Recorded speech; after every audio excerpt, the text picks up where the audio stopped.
You know that feeling when you start something new? That rush of excitement when everything feels possible? Day one at the gym, notebook full of plans. You swear this time will be different. But then, the fire fades. You lose that spark and start wondering where all that energy went. Sound familiar? Well, it's not your fault.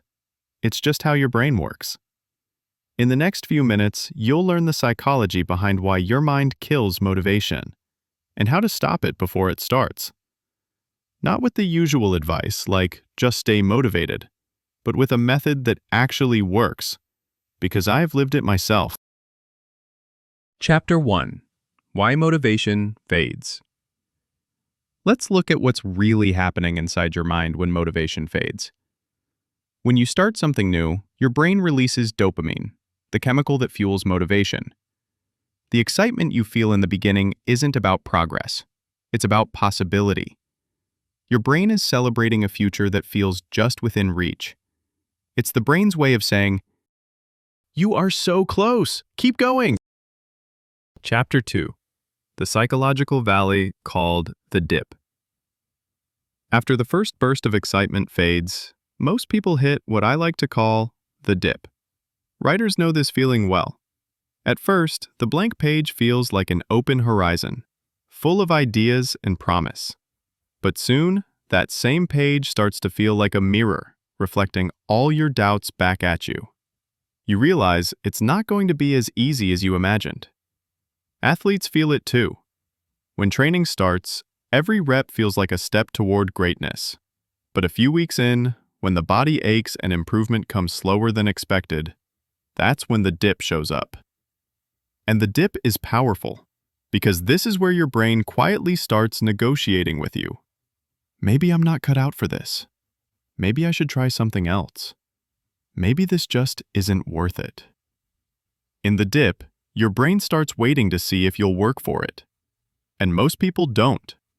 Not because they lack potential or they are lazy, but because they mistake this psychological valley for the end of the journey, when in reality, it's the beginning of genuine growth.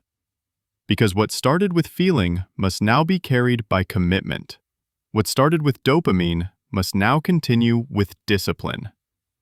Motivation was never meant to carry you all the way.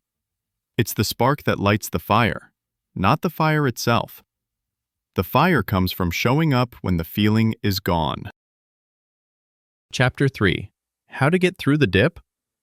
So now you know what the dip really is. Let's talk about the 5 practical ways that are 100% proven to push you through when your mind wants to give up. Let's start with the first one. Step 1. Focus on the system, not the finish line. When the excitement fades, most people start staring at the finish line. The dream, the reward, the version of themselves they wish to become. But the more you stare, the farther it starts to feel. Think about it like climbing a mountain. The people who reach the summit don't keep looking at the top. They focus on their next step. One steady move, one measured breath, one more grip on the rock. Because when you stop obsessing over how far there is to go and instead focus on what needs to be done today, the climb becomes manageable again. That's how progress actually happens, quietly, through systems and routines. You don't say, "I'll write a book." You say, "I'll write 30 minutes every morning." You don't say, "I'll run a marathon." You say, "I'll put on my shoes and run for 10 minutes." The goal gives you direction, but the system gives you motion. And motion is what keeps dopamine flowing, one small win at a time. Step 2. Redefine what progress looks like.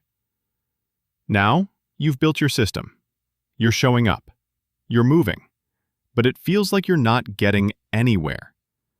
The moment when you're doing everything right, yet still feel stuck. That's when doubt creeps in. Am I doing something wrong? Why isn't this working anymore?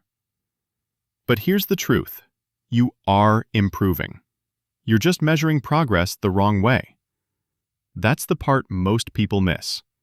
Because the visible results, the weight loss, the sales, the views, those come later. The invisible ones, the habits, the focus, the mindset, those come first. Michael Jordan once said, "The game is won in the hours when nobody is watching." Before he was a legend, he was just a man shooting thousands of jump shots in an empty gym, long before the trophies came. That was progress too. It just didn't look like it yet. Redefine progress, not as movement toward a finish line, but as your ability to stay on the path, especially when nothing seems to move. Because that quiet consistency, that's the kind of progress that never fades. Step 3. Use small steps to outsmart your brain. You don't need to feel inspired to take action. You just need to make the action small enough that your brain won't fight it. That's the real secret to crossing the dip.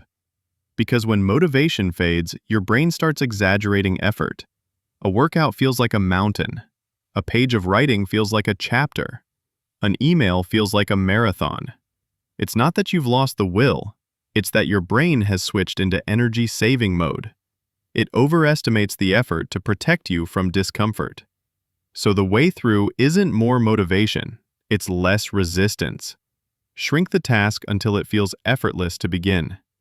1 sentence, 1 minute, 1 push-up.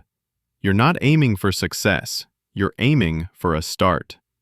And the beautiful thing is, once you begin, you rarely stop. Step 4. Reconnect with your why. When the journey feels long, your mind starts asking, what's the point? And if you don't have a real answer, something deeper than, I just want success, the effort will always feel heavier than it should. That's why, in the middle of the dip, you have to go back to why you started. Because your why is more than a goal. It's your anchor.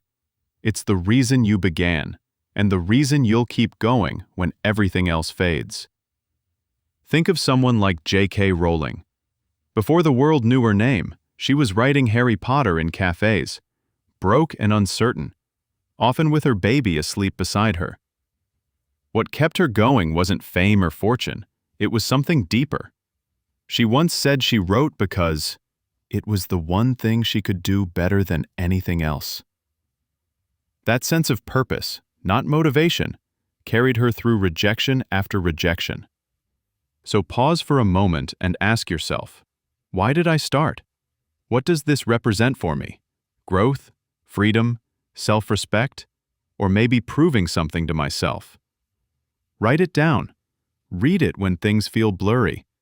Because when you remember the meaning behind your effort, you don't need motivation. You have purpose. Step 5. Build an environment that pulls you forward. Even the strongest willpower has limits. You can't rely on discipline alone, because discipline, like motivation, runs out when you're tired, distracted, or stressed. That's why the people who stay consistent don't just depend on inner strength, they build outer systems that pull them forward. Think about it.